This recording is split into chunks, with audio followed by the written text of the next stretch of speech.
Hello, everyone. My name is Tommaso Valletti. I'm the director of the CEPR RPN on competition policy. RPN means Research Policy Network, and that's exactly who we are. It's a network of academics and policymakers, and we're meeting to discuss about competition policy issues. Today, on top of the dialogue between academics and policymakers, we will also have politicians, which is very important. I'm very happy of that, because we are talking about industrial policy, competitiveness, and competition. So in particular, we are very delighted to have among our distinguished speakers also the former Italian Prime Minister Enrico Letta. Enrico published a report late in April, which is an important milestone for our discussion this afternoon. The idea in the report he will tell you about, but essentially he's arguing that the single market is a great asset that we have in Europe at present, and is something we all agree with, and we have to make it work. And so there will be lots of proposals there. He also makes, however, some assertions which have been met with some consternation among some economists. I certainly raised my eyebrows on a couple of occasions. If you think about what's happening in the US, for instance, US industrial policy, one of the pillars of the US industrial policy is explicitly promoting competition and challenging corporate concentration, and I'm quoting from the White House. And instead, we read something, but maybe we misunderstood about consolidation in Europe, especially in already consolidated markets such as telecoms. It would be great to hear about. So it's going to be a fantastic conversation moderated by Cristina Caffarra. And Cristina, the floor is yours, and enjoy this webinar. Thank you very much for participating. Thank you so much, Tommaso, and good afternoon, everyone. I'm Cristina Caffarra, and we are here indeed for an exceptional discussion on a topic that will be absolutely salient for the next Commission. Industrial policy is pretty much back in vogue all over the world, both in academia and in policy-making circles. And indeed, there are important voices saying loud and clear that Europe needs to develop lots of it, if it wants to overcome ultimately the relative decline it is finding itself in. But then when you talk about industrial policy, of course, the competition sort of sphere starts getting worried, as Tommaso alluded to, that this is going to be in some way giving oxygen to politicians who are looking for national champions, want to defend the status quo. And so we cannot give an inch. We've heard Commissioner Vestager saying competition, competition, competition above all.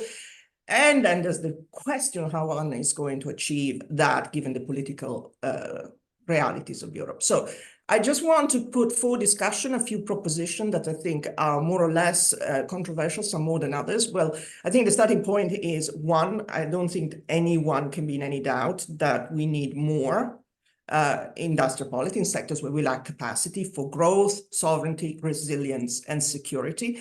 But then we've also seen a pendulum swing away from neoliberalism. And so what are the values that are ultimately underpinning this switch to more industrial policy? We used to be fairly conservative, efficiency, market failures, but now there is a call for things like moonshots and leapfrogging, a more ambitious type of approach. And that's very much also something which comes out of Enrico Letta's report. And then there is, of course, the concern that the politicians will cop this into a national champions kind of sort of agenda. And then there is the question of the political capacity. How do we thread the needle between all of this? So as Tommaso says, we have an absolutely exceptional group to discuss this. We are privileged to have Enrico Letta. He needs no introduction. His report has been very much center stage in Europe in the last few weeks. Of course, former Italian Prime Minister. We also have antitrust royalty pretty much discussing this today. We have Andreas Mundt and Benoît Coeuré. And of course, lawmakers like René Repasi and academics like Nathan Lane from Cambridge, many other affiliations, Chiara Criscuolo from OECD and IFC now, and then of course, Sameera Fazili from Roosvelt Institute and Alberto Alemanno from HEC. So I want to just give the floor immediately to Enrico Letta. Enrico, we are again grateful that you found the time to join this event. There's a big group of people online. Your report, of course, is a very wide-ranging diagnosis of all the various impediments to the true single market, and you provide various reasons for that, which are ultimately the reason for a decline in relative economic performance. The first question I'd like you to address is really, you recommend, of course, more active, more ambitious industrial policy, amongst other recommendations, in particular sectors that are strategically important: defense, energy, telecoms, capital markets, and so on.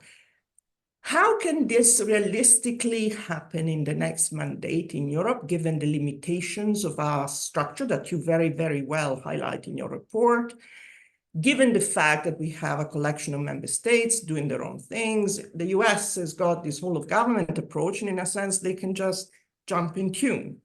How do you envisage the potential for more industrial policy being realistic in the next mandate? Thank you.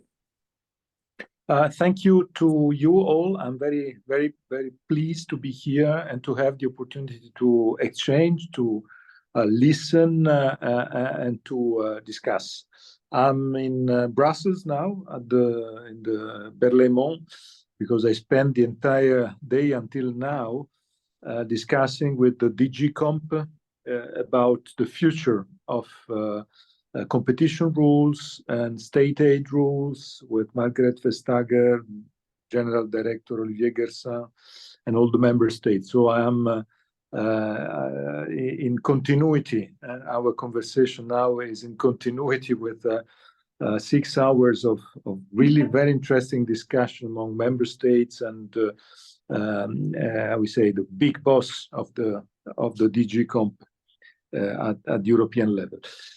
Thank you for this first question and this I would say the way to for me to kick off. In reality, this is the $1 million question, and so I have no answer, if I may say, to this question, because it depends on the member states. It depends on what they will do, what they want to do after the elections. I can give you my feeling. My feeling is that there's momentum today. And there's a momentum not because of the report. There's a momentum. And there's a momentum because after 5 years of a European legislature in which we were obliged, first of all, to react to big event, a big crisis. We had COVID, of course, but also the Russian aggression to Ukraine, energy crisis. So we were obliged to react. And I think the European institutions were very good in reacting. But today we have the feeling that to set up the scene for the next legislature, it is necessary to have guidelines, ideas, and the main idea has to start from the awareness of lack of competitiveness and the fact that we are lagging behind, we are losing ground. All figures, many figures are telling us that we are lagging behind the US, first of all, and so we have to relaunch. How? And this is the main topic. I think the European institutions asked to write 3 reports on 3 topics that are interconnected. Mine, Draghi's report, and former Finnish President of the Republic, Niinistö, report on defense. Draghi's report is supposed to be presented before summer, and Niinistö report will be probably in October, if I'm well informed. And the 3 reports are, I think, the witnesses of the goodwill of the European institutions to say now we have to set up the scene for actions for the next 5 years. And these actions are, first of all, on how to relaunch growth, industrial policy, competitiveness, how to recuperate ground, and how to extend some of this, the main issues. Single market is one of them. My report is focused, first of all, on how to have a true single market. It is not a joke, and it's not just a problem of wording, but in reality, there are many sectors, or there are parts of our economic system where the fact that we say we are a single market is a fake, because we are not a single market. We are not a single market in financial markets. We are not a single market in telecom markets. There are some sectors where the fragmentation in 27 is the most important characteristic. And that was the reason of I would say, the beginning also of my tale, of my narrative, that is a beginning starting when Jacques Delors started this fantastic journey of the creation of the single market in 85. First of all, he started this journey with a great social dialogue, discussing with entrepreneurs, with representatives of the workers, the famous Val d'Uchesse summit. But then he started putting together, eliminating borders, creating this, we know very well, this Europe of 92. But all this journey started with some sectors out. And these sectors were the sectors that you mentioned at the beginning. And it is not by chance then on these sectors we don't have a true single market. Of course, we have to add defense to the three that I mentioned, so telecom, financial services, and energy.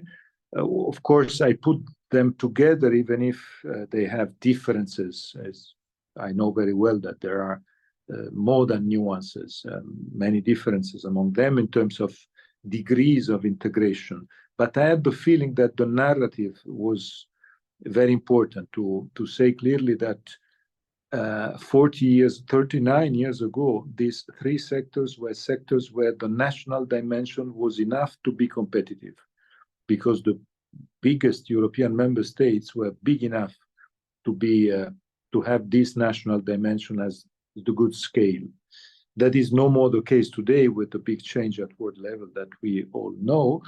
And we have to add defense. Defense is a very peculiar topic, and I will be very interested to listen and to read President Niini's report.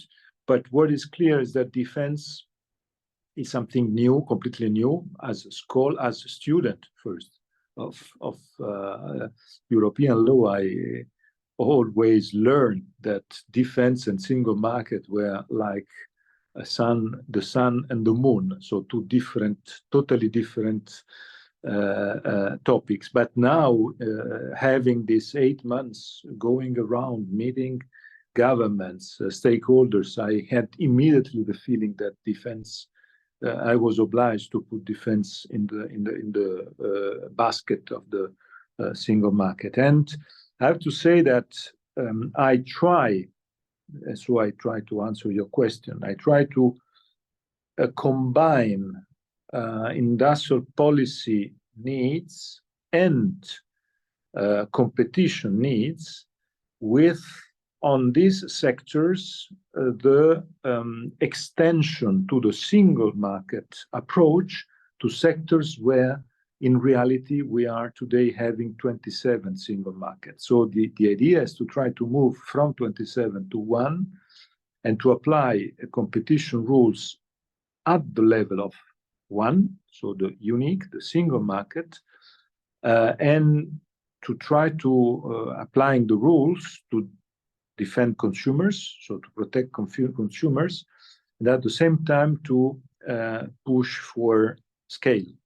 I think telecom can be an interesting example, because in reality today, thanks to this fragmentation and to the fact that we have 27 markets, we apply rules for each market.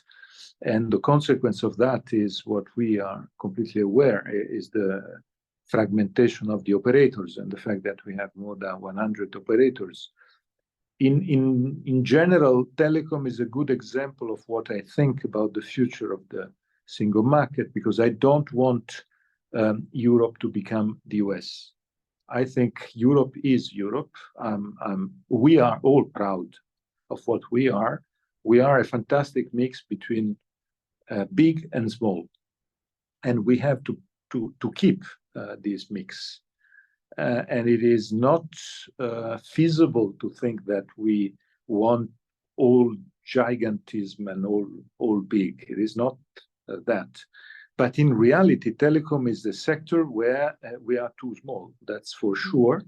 And so the idea on telecom is maybe to find, we say, an average, a medium average between the present European situation and the present American situation. In the US, the consolidation is bringing 3 operators. In Europe, more than 100. I think we can have in medio stat virtus, as the Latin says, and maybe we can find a situation in which moving from 27 to 1. Of course, that means creating.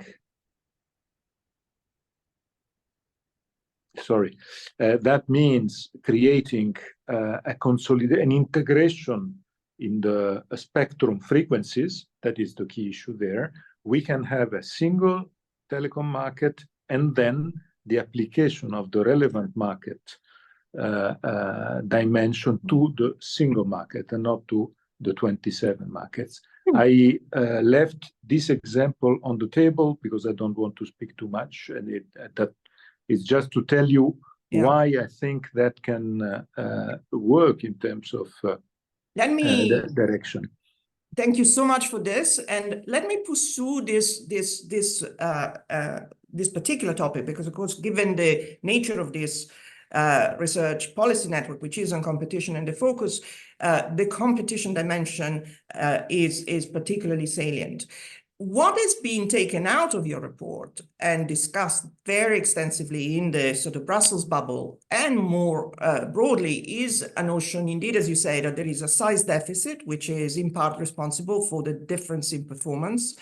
And there is a sentiment in there that we should reconsider in some way the way in which we approach merger control and consolidation. And that has created certainly a discussion in competition circle, because as you know, this is something that people feel very strongly. We don't want to degenerate into leaving national politicians with the notion that they can have all sorts of national champions kind of coming up. How do you again square the circles when you talk about we are too small, but at the same time, and competition rules might be reconsidered, but at the same time, we still want competition?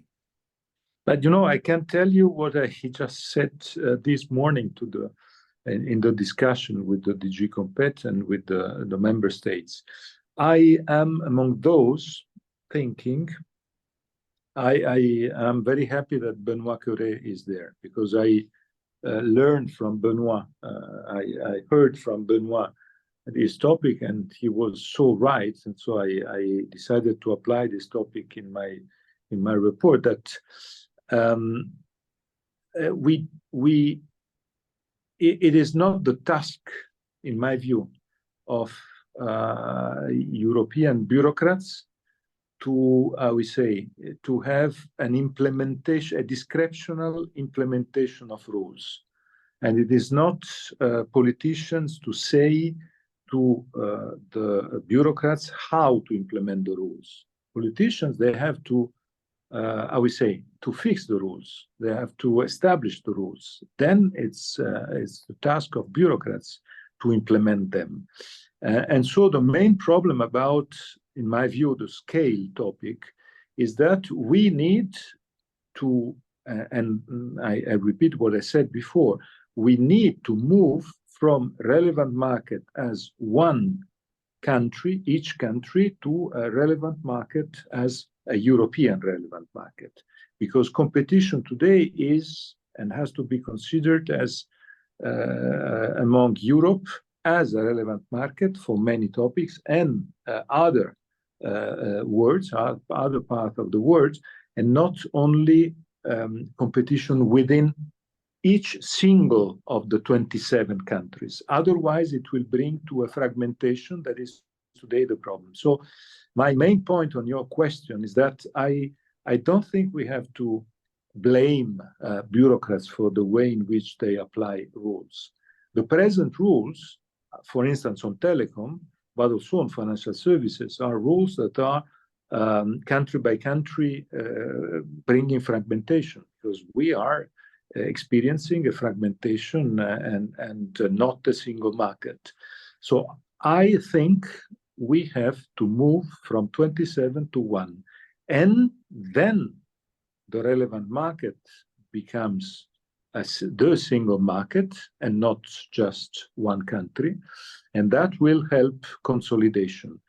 There are other topics where consolidation that is necessary can be done, I would say, by political will. I mentioned one topic that is out maybe of the discussion of today, but it is one of the most important for today, today's Europe, that is defense. On the defense industry, we know very well that the fragmentation of our defense industry, the lack of scale, is creating this, what I consider a shame, that is the fact that we have to buy non-European military furnitures to support Ukraine at 80%, 80%. And for the US, the same figure is 12%. And 88% is US military furnitures. In our case, 20% is EU military furnitures. I say that because I don't think that we have to consider as a collateral damage or a marginal topic the fact that we use taxpayers' money to have a jobs creation in South Korea or in Michigan or in Turkey on military furnitures.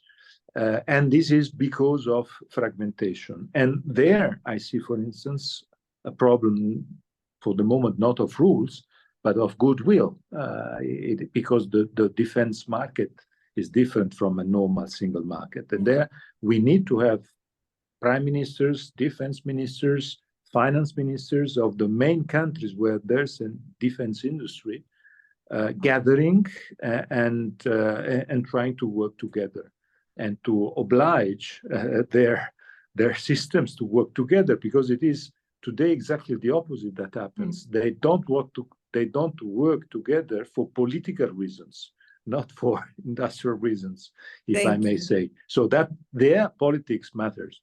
Thank you so much. And I'd love to have the opportunity to discuss this much further, but I need to move on. I know you need to move on to your meetings today. Before going to Andreas and Benoît, whom I'm sure are really burning to respond and to interject in this discussion, I want to broaden it a little bit to a discussion of the broader context, talking also about the academic and the insights that are motivating, in part, this return to industrial policy. So if I can bring in Nate and Lane. Nate, you are, of course, a scholar well known in this field, and you have been writing extensively on the new industrial policy, how industrial policy, which used to be academically a pretty forgotten field, has now become much more center stage. And would you sort of give us a sense briefly, what is the current debate and where things are at, so that we sort of have a sense for what the broader global discussion in economic environment circles is. Thank you. Yes, thank you so much. I think economics found itself at this very strange place because we really were lagging behind the world that was kind of changing under our feet all of a sudden, especially post-COVID. Our data and many people's data, Chiara's own data too, you see this this kind of very rapid expansion of industrial policy, which is just super salient and something we can't ignore post-COVID. And of course, with the rise of Bidenomics and kind of Green New Deal type programs elsewhere, this stuff became very front of mind. But of course, as academics and as economists, in particular in academia, we had not been studying this stuff. I think people often quote Gary Becker, who in 1985 said the best industrial policy is none at all. And that was really, I could say, characterized the consensus of economists, that this was a solved problem, we shouldn't do this stuff.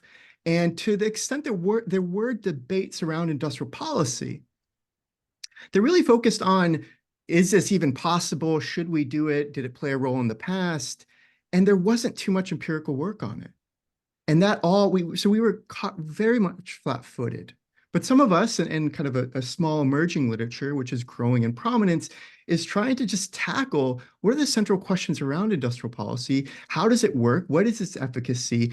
And the picture that emerges, and it's still fuzzy, is much more complex than kind of a binary consensus. When we think of industrial policy, and by the way, just to fix definitions here, industrial policy is intentional state action that's meant to shift the composition of economic activity in an economy. That's broadly kind of my definition. Maybe it's Chiara's and others as well. That's a lot of stuff, right? A lot of things can be industrial policy. And so it's a bit like saying institutions. And so when you kind of think principally and in a principled way about what industrial policy is, well, it's a large boat and it comprises a lot of stuff. And the literature and a binary view of industrial policy is always bad or good, infeasible or not, really doesn't make too much sense because we see industrial policies being done all over the place. Most advanced countries do industrial policy and have, and it's been growing since 2008. And of course, we could ignore it, but we can't ignore it now because it's in our face and it's so front of mind. And so where the literature is really in sussing out the complexities of industrial policy, that the picture is much more complex and nuanced than the kind of consensus that had emerged before. So the questions are really about not whether, but it's really focused on how. How does industrial policy work? How does it function? How does it operate? And really, in every case, things are much more complex than kind of, well, our priors and prior work pointed out. And that's been the kind of, I think, broad kind of, if I could encapsulate what the new economics of industrial policy is finding, is that stuff's really complicated. And some of the kind of past concerns or some of the past negative attitudes or some of the past ideas that industrial policy didn't play a role in East Asia are really being updated. And that's to say, we still do not have a broad idea of what is best practice. And we surely do not have a broad idea yet as to what are the institutional and political foundations of doing industrial policy right. Where I think competition comes in, and where I think things are very important when it comes to competition, are the following. I think a lot of the criticisms about industrial policy, especially the past, are actually very good. But a lot of what competition and kind of new thinking around competition is addressing, I think, is extremely helpful for current policymaking to confront the missteps and misdeeds of the past. And so I think the competition toolbox, especially a more holistic competition toolbox, is a huge complement. And in fact, something we cannot ignore when it comes to deploying contemporary industrial policy. And if we peel back the curtain of certain episodes, they were much more competitive than we thought. And they were, and Harrison, Philippe Aghion, find that, and qualitative thinkers find that a lot of Chinese industrial policy was actually ruthlessly competitive. And it plays a role in many other settings where industrial policies seem to have efficacy. And so that's to say, I think competition policy is an understudied pocket of an understudied literature that's just now emerging. And Nate, to pursue this very briefly, there is nonetheless a sense, at least in Europe, that we tend to look at things a little bit through the state aids lens, meaning we focus on things, we need to do things as long as they provide, they effectively deal with the market failure and enhance efficiency. And yet the lens through which industrial policy is being pursued in other places seems to be broader. China, of course, is a very big example of industrial policy, which is very inclusive. Is it time to move beyond this notion of efficiency and market failures when thinking about what we need to actually pursue? I think it is. I think it is. And by the way, market failures can be a ton of things. So I don't even know if it's that use. It's a useful constraint. It's a useful way of thinking about industrial policy. It should be a principle that kind of underlines industrial policy, but it's by no means sufficient. And more importantly, when it comes to efficiency, I think there things get so complicated. In many cases, industrial policy is kind of a second best device because a first best, most efficient, principled policy is just simply not feasible politically or otherwise, or technocratically. And so it's often kind of a bargain to actually do something. And so if we hold very, very kind of severe constraints, very severe efficiency criteria, I think that could preclude us from doing a lot of industrial policy that could have very important social goals. Excellent. A lot of these social goals underlie kind of all these industrial policies that are being rolled out now. Perfect. That's a great note to end on. Let me move on to Chiara. Chiara, to take one of the statements that Nathan just made, this has been an understudied field, but yet you at OECD have been a stalwart of this field, and you have really put a lot of value into this, you and your team at OECD. Will you give us your perspective on this discussion at this point? If she's there. Thank you, Cristina, and absolutely. So I think what we have done at the OECD has been trying to quantify already how much has been spent in the last few years. And this is one part of the story. And you know, before I go to the how much have we spent, has it been enough? Let me perhaps step back 1 minute, because this work on industrial policy and on industrial strategy, let me say, because governments don't do industrial policy per se, but they design industrial strategy to reach certain goals, whether it's decarbonization, whether it's AI. And let me say that in Europe, especially, what I think has become quite clear is that we suffer of some structural challenges that are quite typical, and I think Prime Minister Letta already mentioned this, is the fact that Europe has lagged behind in terms of productivity, in particular total factor productivity, has also suffered in terms of innovation and adoption of digital technology. So in a way, one of the big issues that I think Europe has faced vis-a-vis the US and let me say also China, is that we have fewer resources to spend on industrial policy, number one. Number two, we also need this industrial policy because we need to solve issues related to innovation, to climate change, to digital transition more generally. And in addition to this, what we have seen is that in Europe, exactly like in the US, but let me say that in Europe, I think the problem is double.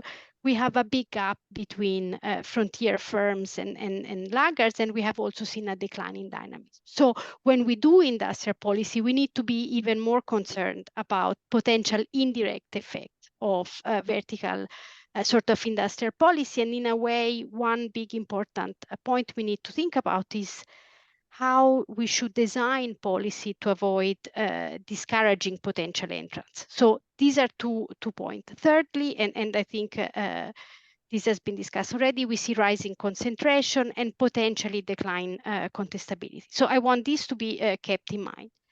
Let me make a point that I think is important, which is one of fragmentation in industrial policy and how this might affect the efficiency and the effectiveness of our industrial policy in Europe. So talking of the efforts that we have done at the OECD, one of the projects tried to quantify the support for low carbon technologies within resilience and recovery packages after COVID, which, as Nathan said, were quite bold and sort of generous, if I may say so.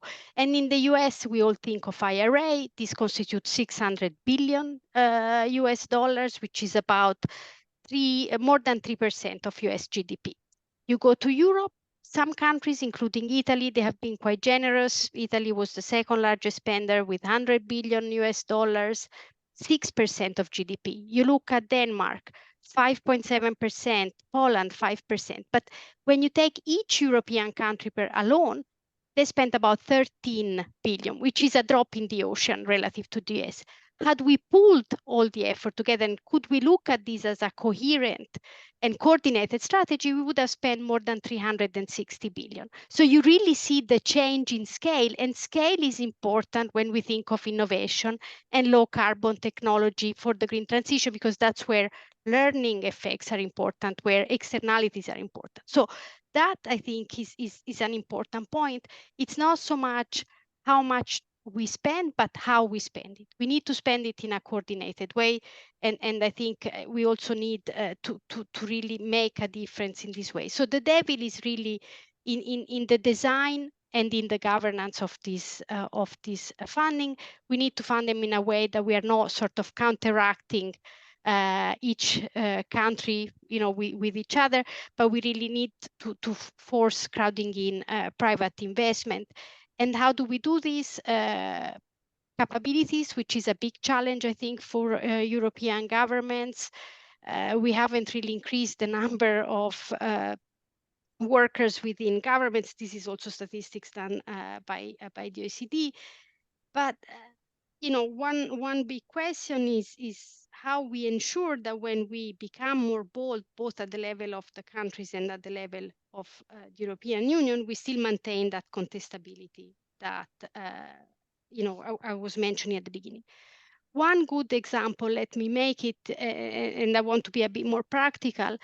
I think state aid was relaxed to allow the important project of common European interest. I think this is a good way and a good sort of way that we can think about future innovation policies, especially for the green transition. At the moment, they're all funded by EU member states. They have been allowed by state aid. So I would say the majority of them were only few countries participating. And more could be done to make them a bit more democratic across Europe. One good initiative, and that's why I wanted to mention them, is that this is relatively new. A joint European forum for IPCEI just started. I think the high-level meeting just happened 2 months ago.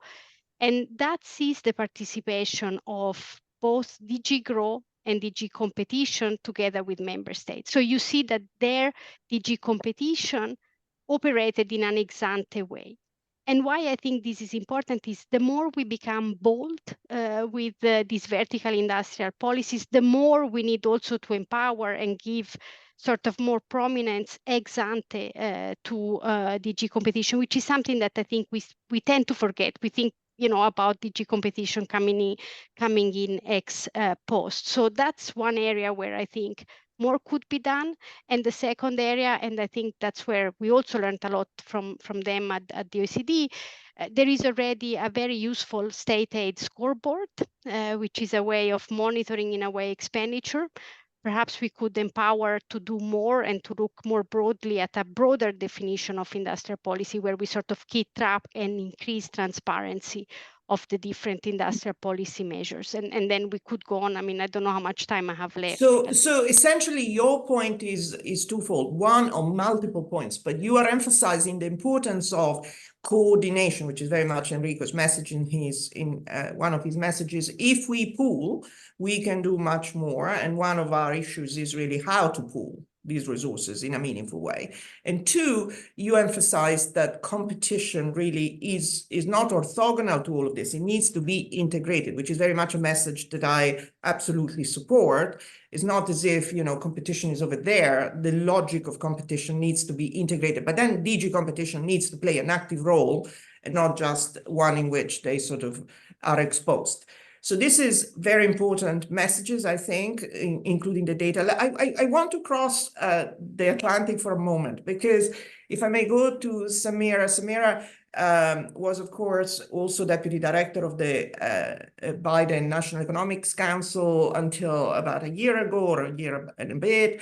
Sameera, if in Europe, we can't think of a place further distance, in principle, from industrial policy in the United States. Of course, if one was talking about industrial policy in the US, one would be defenestrated in Washington 5 years ago. And yet, now we're seeing this real big shift, real big swing as part of the post-neoliberalist turn of the Biden administration. We have a major program of funding and subsidies, incentives, but also ultimately also use of tariff, as we've seen recently. So there's a big program, we know IRA, CHIPS Act, all the names. And there's also very much a whole of government approach, which is threaded through by anti-monopoly principles. I mean, we heard multiple officials saying anti-monopoly is a common thread to a lot of what we do. So how do you want to talk to us a little bit about the philosophy there, and how do you see it? Thank you. Yes, thank you for having me here today to offer the sort of transatlantic perspective for what sounds very much like a European-centered debate. And, you know, I want to offer some remarks first that touch on this integration of industrial policy and competition policy. Because at the heart of this, the Biden administration approach was focused on reviving competitiveness in the US, shifting us from a low growth, high inequality equilibrium to a higher growth, lower inequality equilibrium, and in the transition, shifting us to a lower carbon equilibrium as well. And so for us, we actually saw in the Biden administration that industrial policy and competition policy had to work together. They shared the same roots and the same foundations. They started from a premise that markets alone, that kind of neoliberal approach, will not produce socially optimal outcomes, that markets need some shaping to support either higher growth or more innovation. The intellectual foundations also borrowed a lot from similar economics literature and critiques of past economic orthodoxies. On the industrial policy side, you saw many academics looking at how the pandemic laid bare how brittle global supply chains organized around efficiency alone had made us, how vulnerable they had made us, especially in an era of heightened geopolitical tensions, as well as in an era of increased climate-related natural disasters. On the competition policy side, a lot of economics literature on the harms of concentrated corporate power, leading to higher prices for consumers, lower quality goods, lower wages for workers, and even less innovation. So there was a large economic evidence that, an economic evidence base that supported both industrial policy and heightened competition policy in the US, both rooted around supporting innovation and growth in the US. There was also, importantly, a sort of political economy evidence, right? Political economy argument around social cohesion, around democracy and trust in democracy, social cohesion, concerns and considerations at play. I would say especially in competition policy in the US, a lot of concern about excess corporate power over politics, a frame of democratic norms. And the one important part of this US shift to a focus on competitiveness with industrial policy and competition kind of foundations to it is that you see Democrats and Republicans alike wanting to see these policies adopted. It is not just one party in the US that is for these things, even for competition policy, for a heightened competition policy. On your question of like, is it working? Obviously, we're still in early days of the evidence here, but let me lay out a few things that we've been doing in the US and some of the results on the industrial policy and competition side. So fundamentally on the industrial policy side, you've had past seminars that speak about this, but there is a large state aid component of subsidies designed to attract private investment at scale, enough scale that will mobilize these private sector investments. It's targeted to industries that are key to US economic and national security. So it has a little bit of this national security imperative to it too. That's clean energy, chips, infrastructure. Another piece of our industrial policy, touching a little bit on some of our growth challenges in the US, is that it was designed to be very place-based, target some of that private investment into parts of the country that have lower incomes or lower educational attainment, because we were seeing that the productive capacity around all of the country was not the same. And if we want to grow our economy, we have to bring more people and places into that economy and into these kind of strategic sectors. So there was some intentional place-based elements to the policy where companies got more aid for going to certain parts of the country versus others. And then there were also mandates placed on the companies that required them to invest in workers or in these communities, like make childcare investments if you support the childcare of your workers if you're building a chips plant with state aid. The results so far, I mean, again, this is all early days, early evidence, but we've seen more than $850 billion in private investments into these targeted industries like electric vehicles, clean energy, and semiconductors. We've seen real US private investment in manufacturing structures at record highs, and it's doubled since January of 2021. Again, this is all early evidence, and so this is an area where researchers will have to dig in more. On the place-based, the trying to target places that have been more left behind in growth terms, an independent group, the Rhodium group, has put out a kind of quarterly analysis of this. But if you look at clean energy investments post-IRA, over 75% of those have gone to counties, so to parts of the country with lower median incomes and lower educational attainment rates. Before the IRA, that amount was like 68%. Now it's above 75%. On the competition policy side, we start from a very different starting point from Europe, I think, in this, and having read some of Prime Minister Letta's report, recognizing that, in the US, we had seen that we were not enforcing our competition laws to the extent they needed to be. And that was, as I said, impairing we saw impairments to our labor market from that, and innovation policy, and innovation and competitiveness in certain industries. So you had the Biden administration put in place some structural changes to adopt more whole of government approaches.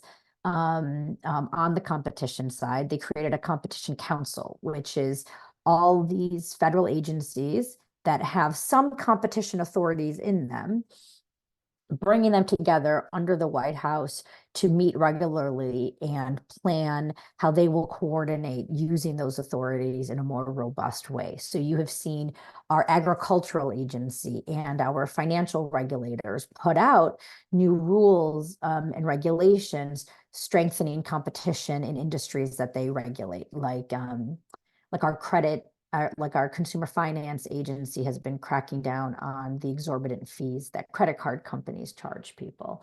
And then you see our competition authorities, like the Federal Trade Commission, take a bold action like banning non-compete clauses, which are clauses in our labor market that hold workers back from switching jobs, a clear drag on productivity and on labor market mobility. And so they strengthen labor market protections for workers in a way that was going to boost innovation in the US and strengthen kind of labor market efficiencies. Of course, this is on top of heightened merger scrutiny and enforcement actions against companies for wielding unfair advantages in the marketplace. So I won't really touch on all the cases that our Federal Trade Commission and Department of Justice have wielded against U.S. big tech companies. But I do want to bolster things that Chiara said, that we've been taking really seriously the how do industrial policy authorities work in conjunction with competition authorities. Where's our opportunity for ex post, ex ante? It's a great question that I do want to lift up, because our competition authorities in the US have a lot of ability to conduct studies about how certain markets are operating, and they've leveraged those authorities in a way to produce research that allows the industrial policy authorities to design and craft their policies in a way that get at some of the market failures that are getting identified by our competition authorities. So I can stop there and take more questions. We'll get back to this, but when you said this is a very Europe-centered conversation, and of course it is, but the reason why it is so important to hear a voice like yours is because it is foundational to also understand. Well, I like very much the language you use, and is very much common to the conversation now in the US, which is about lifting equality, democracy, and upping these kind of values as inspirational for what we do. You also very much put the emphasis on the National Competition Council, which is a manifestation of this all-of-government approach, which is really what we're wrestling with. In Europe, we don't have anything of the sort. We have silos, and there isn't a way in which people sit around the table and synergize that I can obviously see. And this seems to be generating amazing results, because what we read is that policies like IRA have generated enormous amount of private investment coming into this sector, which is the idea. You don't want the state to be the sole. So this is all very much interesting to us, including the notion, and we heard it also from Lina Khan, that competition antitrust is the foundation. Of course, you start from a different position of a place where concentration is very high. But let me finally just hand over to what I describe as antitrust royalty on this panel.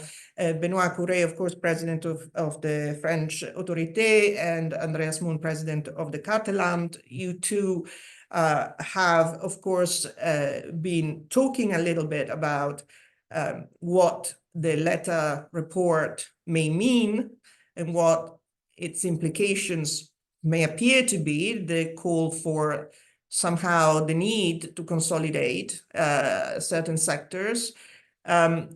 I know that you have spoken about this, Benoît, at a recent event last week in Brussels, and raised an alarm about the possibility that politicians see this as a flag, as a green flag to just go further and pursue national champions. Why don't you react to all you heard, and in particular to Enrico's views, please? And then Andreas. Thank you. Thank you, Cristina. I think the importance of the discussion we're having today can hardly be overstated. This discussion will dominate the Commission's agenda for the next 5 years, and so better start it early on, which we are doing today, and that's great. And Enrico's report is now the reference for that discussion, and then we'll see what Mario Draghi has to say about it in a few weeks. And I think if we can find the right way to combine industrial policy and competition, that can do a lot of good to Europe's growth and competitiveness and innovation. And if we don't, it can also do a lot of harm, which is why it's important. So maybe we should start by acknowledging that there has been a lot of complacency on both sides. On the side of politicians, I say politicians as the group being in charge of industrial policy in a broad sense, governments, and also on the side of the competition community, which I'm part of. On the political side, there is a sense that industrial policy can be done in Europe, doing more of the same. That is granting subsidies to big firms using state aids, which has been the main channel to fund industrial policy over the recent years. And we all have in mind this number that the Commission has granted 750 billion euros of authorizations for state aids under the temporary framework. So that's a lot of money. And nearly all of it is in Germany and in France. I mean, 80% of it is in Germany and in France. And so that's bad for the single market. I think that's acknowledged in Enrico's report. And the single market is the best we have in Europe. So let's keep it functional. Prioritization has not always been very clear. I mean, when you read the newspapers, you see the Council and Commission hopping from one priority to another. So 1 week it's about chips, the week after it's about hydrogen, and then it's about compute, and so on and so forth. And so it's not always clear what the plan is. And the elections are an opportunity to lay out a plan for the next 5 years with priorities. There is a lack of understanding, and maybe on purpose, of what competition can achieve or cannot achieve. So the whole discussion on relevant markets is surreal. I mean, when you know a little bit about competition law and merger review, merger control, the notion that you can change markets by changing the definition of relevant markets, that's magical thinking. I mean, it doesn't make any kind of sense. And as Enrico rightly pointed out, there has to be a sequence. First, you change the markets, and then you change the definition of relevant markets. It's never going to work the other way around. That's just magic. And that was really, really important to hear about the US experience, because there is also a lack of understanding of the US priorities and strategy. So there is a lot about, we have to emulate the Inflation Protection Act. I don't hear a lot of European politicians saying that competition has to be at the heart of industrial policy, which is part of the US strategy, as we heard from Mrs. Fazili. So if you want to follow the US lead, you better follow it entirely, not in a selective way. So that's for the political side. But on the competition side, there also has been quite a bit of complacency, if not a delusion, that we could just keep our business as usual without listening to what politics and the economic world have to tell us. And if we ignore that message, we'll be sidelined. And if we're not sidelined, we might be as well wiped out entirely. And so my fear is that if the competition community doesn't own that discussion, which Andreas and I are doing today, obviously, but we all have to do it. If we don't own that discussion, if we don't come with solutions, we know what we'll have. We'll have industrial policy without competition. And industrial policy without competition, that's very simple. That's about taking money from the taxpayers' pockets and giving it to big companies. And once you've given it to big companies, why shouldn't they give it back to their shareholders? Because why not? And so that's exactly what we don't want to see. But then we have to, as competition enforcers, we have to think harder and propose and in a proactive way, come to politicians and propose them with a way to make industrial policy more competitive. And that's about having industrial policy be primarily at the European level, because we want to leverage a single market. But for that, of course, you need to also invent new funding channels that have to be European instead of relying entirely on state aid. And so I sometimes have the feeling that competitions are pointing their fingers at competition enforcers because they want to avoid a discussion on finding the right framework and funding for European industrial policy, because that's easier. So let them do their homework and focus on how to make industrial policy better. And then competition enforcers also have to do their homework. And there are ways that we can, as competition enforcers, do better. I can give you maybe one example. We have this notion of efficiency gains, right, in merger control. When I joined the Autorité de la Concurrence, I was told, well, that's something that's somewhere in law, but we never do it.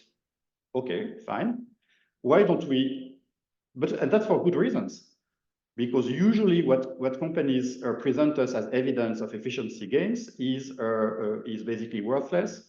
They come to us and they show us the PowerPoint that they use for their bunkers and to raise funds, and that's not something we can really use. That's a fact. But we can do better. So we can engage in a serious conversation with companies and ask them to improve on to document their efficiency gains better, and to come out with something that can be the right legal basis for that we can take into account in merger review. We're not doing that effort. So let's also do our homework and do that kind of efforts. And then we also need to better assign instruments to policies and to institutions. Politicians usually see competition policy as a way, as part of trade policy. That is, whenever we find US companies, we are heroes, and when we find domestic companies, that's bad. That also doesn't make sense. Trade policy is very important. Trade policy is trade policy. We now have the foreign subsidy regulation as an important way to better delineate the line between trade policy and competition policy. Let's use it in a serious way. Now, one last word, Cristina, and also kind of having listened carefully to what Mrs. Fazili had to say about the US approach. I think there is one word that is really missing in the European discussion, and that word is equity. And the European discussion, including among economists, it's all about efficiency. How do we combine our industrial policy and competition in a way that's efficient? And there are arguments on both sides, and it's an interesting discussion. There is one great European, which was one of my masters, was Tommaso who wrote a book. I think we all remember that book back in 1987, and the title was Efficiency, Stability, and Equity. And that's about how the European system should work. It's about efficiency, it's about stability, and it's about equity. And so the contribution that the competition community can bring in that discussion is also to emphasize the importance of equity, the importance of making markets contestable, the importance of making markets accessible to smaller firms, and the importance of having the efficiency gains being given back to workers. I stop here. Wonderful, wonderful. I could clap at so many points in this conversation, because you are absolutely right. We need the competition community, the competition agencies need to actually own this discussion, because at the moment it's kind of a little bit over there. There's a fear that this industrial policy discussion will take over. And as you say, if we don't own it, you don't own it, not me particularly, but it does not gel into something, we are going to be sidelined, as you say. And then the final call to bringing the notion of fairness and equity more into the discussion is super salient. It is a campaign that I've been waging for some time, because we economists kind of continue to cling to this idea that the purpose is efficiency. We still talk about in those terms, and equity is missing from the conversation, which is in fact such a motivating value as I can see it in the US conversation. Let me thank you so much for all this, Benoît. It's great. Andreas, please give us your views and comment on all you heard in your own way, please. Thank you.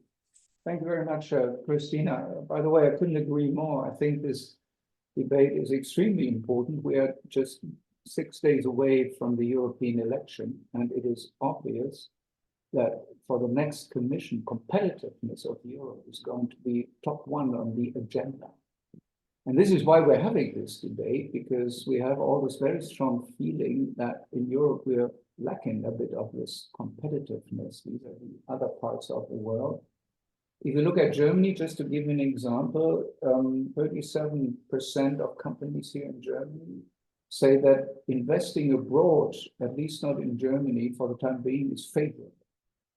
And this is what this whole debate is about. How do we make Germany, how do we make the EU more competitive with regard to the conditions that we offer for the economy here? And having said that, I very much agreed with what Nathan has said before in his first remark. This is not a binary debate, because industrial policy, in fact, is happening every day, all the time. Whenever the legislator sets up a new legal framework, whenever the legislator changes the economic framework in a country, that is kind of industrial policy, because it changes something for the industry and for the economy as a whole. So we're not really talking about industrial policy, yes or no. We talk about the doses, and we talk about the fact that we must leave enough space for competition in order to unfold what it is doing good. So when we talk about competitiveness, I think we must bring together what Mr. Letta has set up and what we discuss at a, I would say, homework level, that what needs to be done in order to improve the economic framework for the European industry and the European economy. And I'm afraid this is a debate that we must have here that goes very much into maybe smaller things. First of all, and here I talk also about raising the awareness, we must raise awareness for the fact that, for example, Germany depends on open market and fair competition worldwide. We are worldwide the third biggest exporter behind the US and China.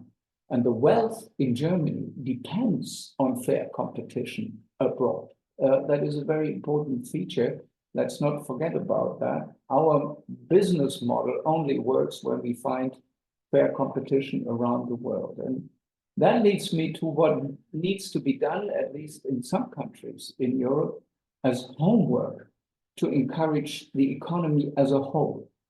And there are a couple of points, I think, that are very important. The surge of energy prices after the Ukraine war is something that is really tearing down the industry in some countries. So we need to do work on that.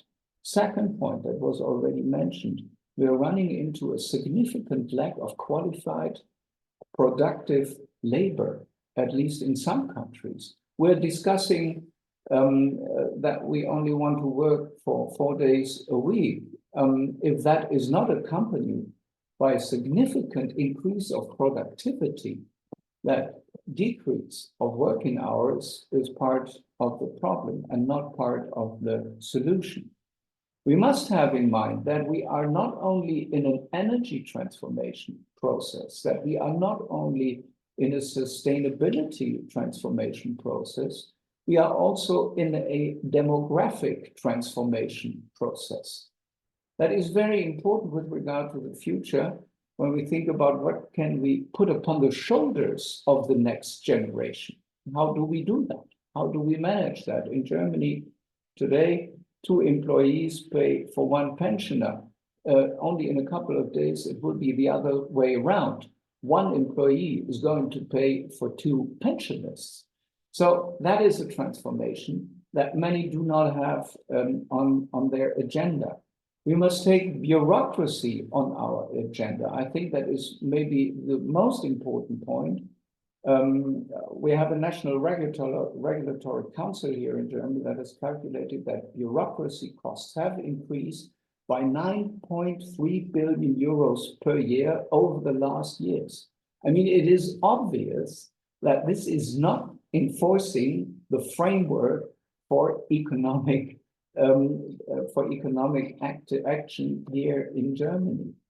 The lack of digitalization, I must come back to it. Look at AI.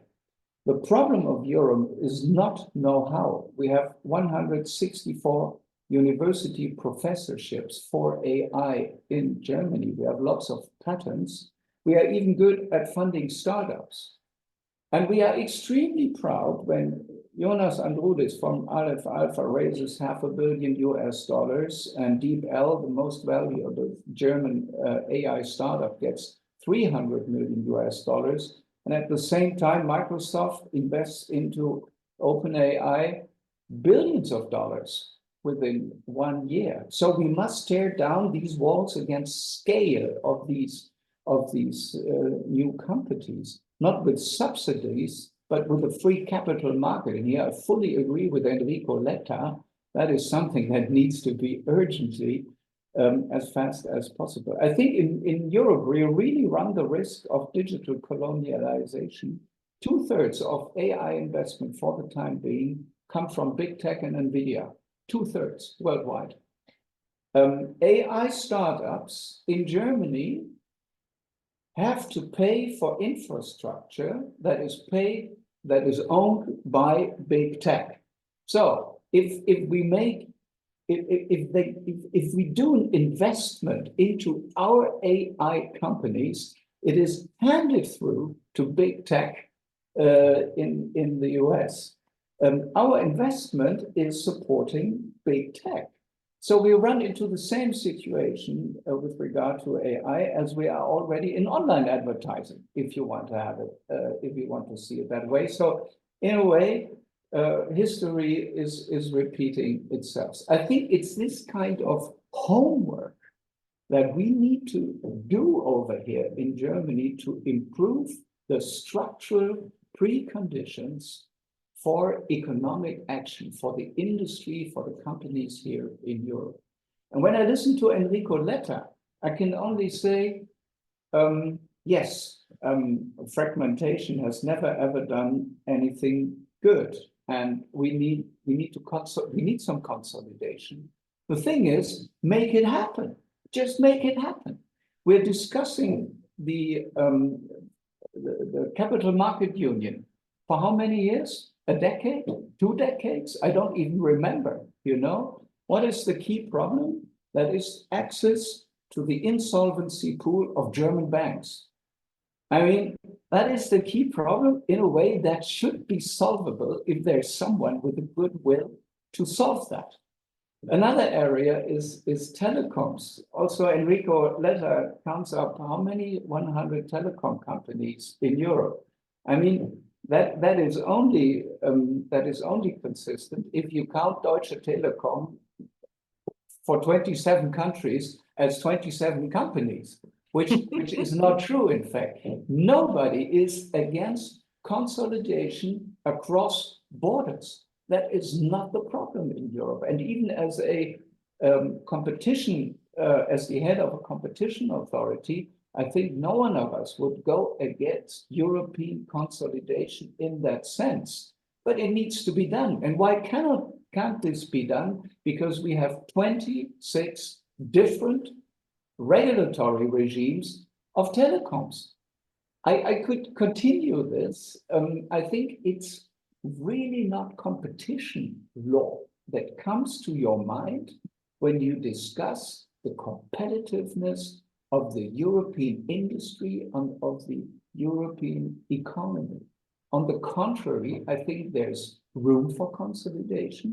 There's room for more efficiencies in the way that Benoît has described it. And when it comes to investment, if you tear down these walls of economic efficiency, we will also generate the necessary financial means that we need in order to get the investment that we need. And this will not be done by subsidies. The European industry cannot subsidize the European industry. That does not make any sense by itself.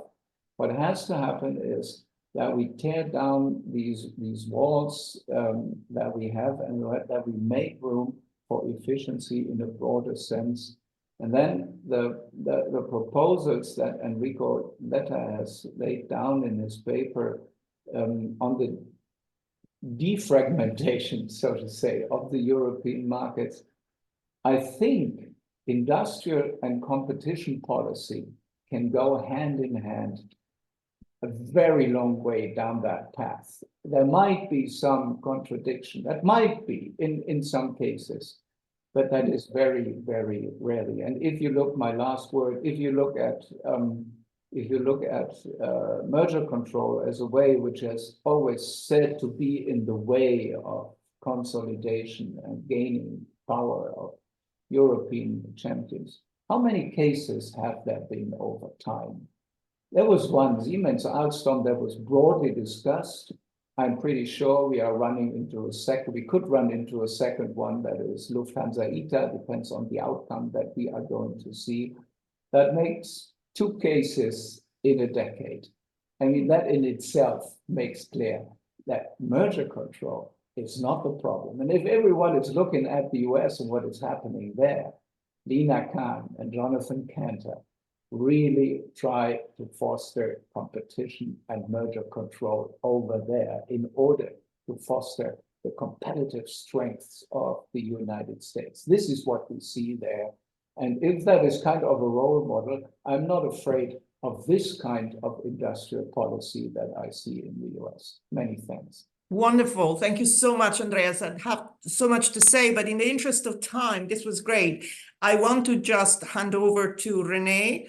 René, you are, of course, looking at the next mandate from the Parliament, and I'd like you to expand on what you heard and how you would like to see the limitations that Andreas and Benoît, for example, described to the capabilities that we have really possibly being overcome in the next mandate.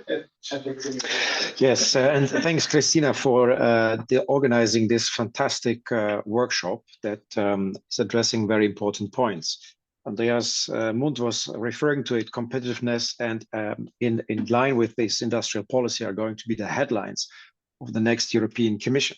And it is therefore crucial in preparing the next mandate. What is Parliament giving in terms of making sense to these concepts in order where to go forward, and how we give political leadership to this? And I believe that as a starting point, there was this one sentence that Enrico Letta was mentioning in his introductory work about saying that there is a thin line between consolidation, or I may say scale, and bigness. Because if we basically go for a consolidation by means of legislation, harmonization, industrial policy, it might end up in getting actors on our internal market that are so big that the very bigness is undermining our competitiveness. It is what was said 100 years ago, it was called 100 years ago, the curse of bigness. And that is where competition law comes into play. So we are basically at a situation in which competition law and DG Comp has to reconsider basic concepts. Is it looking at excesses on markets defined or disguised in the notion of market failure? Or are they acknowledging that it is actually market structure that competition law should care about, and that it should go against bigness, even if it is not abused, because it is bigness that undermines our capacity and our ability to innovate, and by that making our internal market to be competitive. That makes it that we are basically in a situation in which industrial policy, let's say, as the public intervention on the one hand, and competition policy, by giving space to private actors, have to recalibrate each other. And I do believe that there is a lot of potential of doing it better in Europe. So on the public side, on the industrial policy side, the question is now, how does the public side want to intervene with which objectives into the internal market? Now, there is one element compared to the United States that is highly different, and it is it's the essence of Enrico's report. It is about fragmented and consolidated markets, so that we have a market structure that is publicly determined by different regulatory regimes that in itself is preventing us from being more competitive. So this is how much do we want to go there in order to overcome this particular kind of fragmentation? That refers to the legislator, because there's a need of liberalization, there's a need of going further, of basically going to the golden cows of many member states.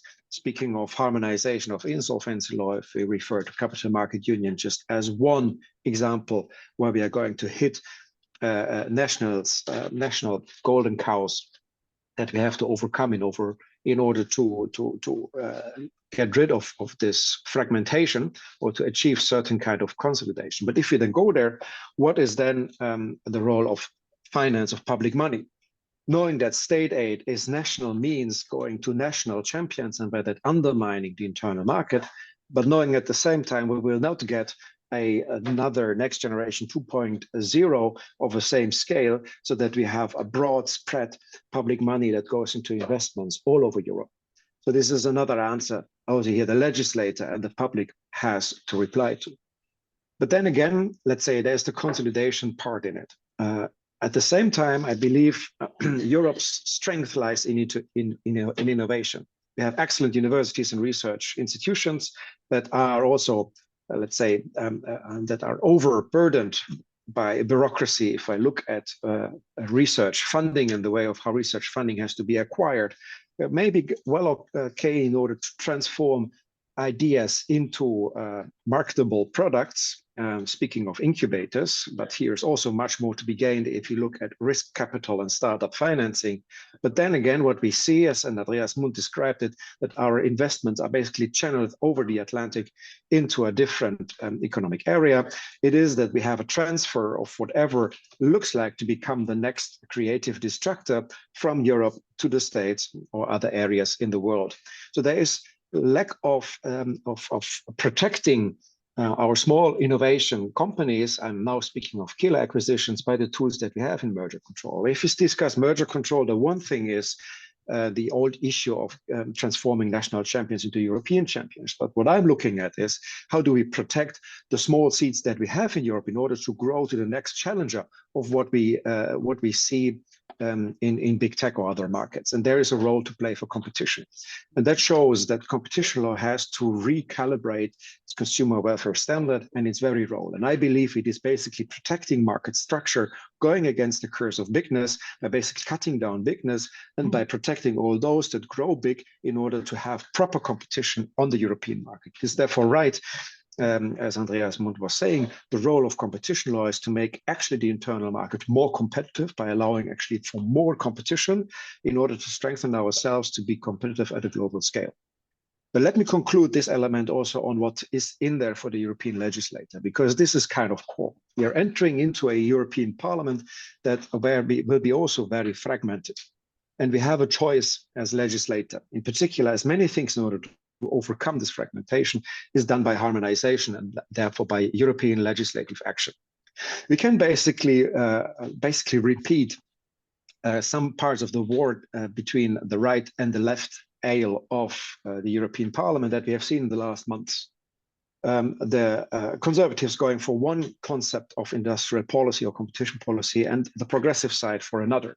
And where we are going to end up is the smallest common denominator, which will not bring us forward in any way.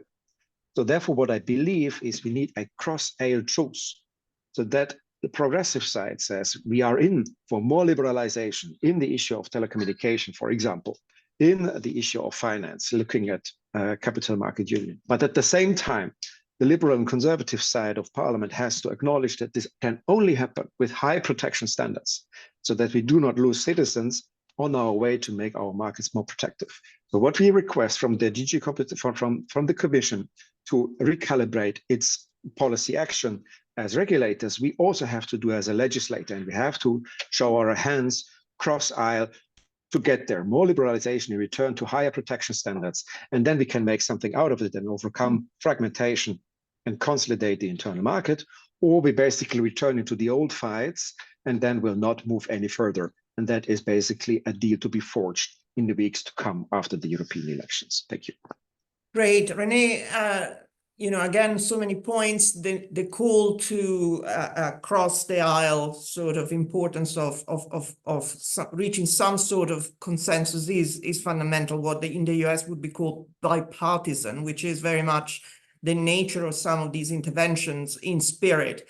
I also very much like, and I want to just pick it out, your call to being open to consider what the competition rules are, in the sense of thinking not just we've got it, we're doing the right thing, we've always done the right thing, and this is what we do, and over there which is the attitude that sometimes one gets, but very much thinking, are we doing the right thing? Are we thinking about these things in the right way? Are we thinking about size and bigness? Because much of what is the practice of competition, as somebody who's been in it for a very long time, continues to be implicitly about a notion of efficiency. You're big because you're efficient. This is the fundamental underlying defense that companies bring to it. Who cares about the small guys? They're inefficient anyway. We don't need to protect them. And that is something that we need to confront and consider. I mean, in the US, the shift has happened. We are considering this. And in Europe, we're still very reluctant to really see this as a way forward. But we're running out of time, but I want to give the floor, of course, to Alberto Alemanno, who is a scholar of European institutions. And your contribution at the end is important to me and to all of us, because we're returning to a point that Enrico Letta has made at the beginning and others during the course of this. All very well and good. Okay, we all agree we need to do this industrial policy thing, but how are we going to do it? Given the fragmentation of the institution, given the institutional capacity and the policy space in Europe, this is a point, of course, that René was also making, but from your perspective, what does it look like? Thank you. Thanks to you and for everyone for animating this conversation, which I found very, very timely, interesting, and intellectually alive. I think a lot has been said about the fact that there is institutional capacity, is not there. There is a lot of margin of interpretation or reinterpretation of the rules. And there's also potentially some policy capacity, but certainly the political one is not necessarily there. So I'm not very optimistic about the possibility to go bipartisan, as René Repasi was suggesting, despite the fact that this would be the most promising road. I think we're still very much victim in terms of the way in which our services work of the original Jan Tinbergen construct of the internal market with a bunch of negative integration, some positive integration we are not using fully because it's becoming and is set to become more complicated. We're coming to harmonization on telecoms or other rules. And then we have these competition rules on the side and the state aids that have been used in different ways in different point of time. When you look historically at the attempts to depart from this framework and to break some of this path dependency you were alluding to, Cristina, I think in emergency situations, we have been able to prove that there was enough political will to accommodate this, both institutionally and politically. Of course, I'm thinking about the reaction to the financial crisis, about the post-COVID scenario. But now that the geopolitical game is imposing us to do this in a systemic way where we need political capacity. And here, René was referring to the fact that there might be two ways of interpreting this industrial policy, the progressive one and the conservative one. But you know what is going to happen. We all know the only certainty of the next election is that probably 1/4 of the new parliament will be controlled by nationalists, by sovereignist forces, who might have yet another interpretation that we still don't know because they don't say much about their political and policy understanding of the world, who might actually align with a very hawkish understanding that might actually break down the internal market, the harmonization rules. And remember that in reality, the parliament will only be vetting the proposals coming from the commission. So this right or far-right fear is probably overestimated. They are not going to gain political power. They're not going to get the political direction, but they're going to be influencing more than ever before. And this might be enough to water down, boycott, alter the way in which any attempt, perhaps even of doing something bipartisan by the EPP, a bit of the left, a bit of the right, this is my prediction. We're going to go towards a parliamentary majority characterized by a variable geometry. On an issue by issue, we're going to be seeing different majorities emerging. And this will not certainly be a fertile ground to build a new constructive interpretation or reinterpretation of the rules of the game. This is my take. We still have probably a week to go before seeing how much political space there will be for those developments, but it doesn't look very pretty for rethinking the internal market and to regaining competitiveness today. Wonderful. So I think you ended on the dot at 5 p.m., which is the allocated ending. I think this was an incredible discussion. If I may, I would like to thank all of you, because in different ways we touched upon multiple dimensions of this debate, which will become, as we all said, more salient. I took away a number of points. There will be the video will be posted. We will discuss the content in various fora. Tommaso, if you're still on, would you like to give a reaction in your own inimitable way and wrap up with a goodbye and a wave? Or... Well, I've been listening to everything, and I was meant to do something else, but what you were saying was so interesting and so compelling, I canceled another appointment I had. So I will just say thank you to everybody, and thank you for CEPR for hosting us. This is as Cristina already mentioned, these will all be posted and shared on social media, and so I'm sure it will become also the basis for further discussions. And thanks everyone, and see you very, very, very soon. Thanks again to all the speakers. Thank you again. Bye-bye.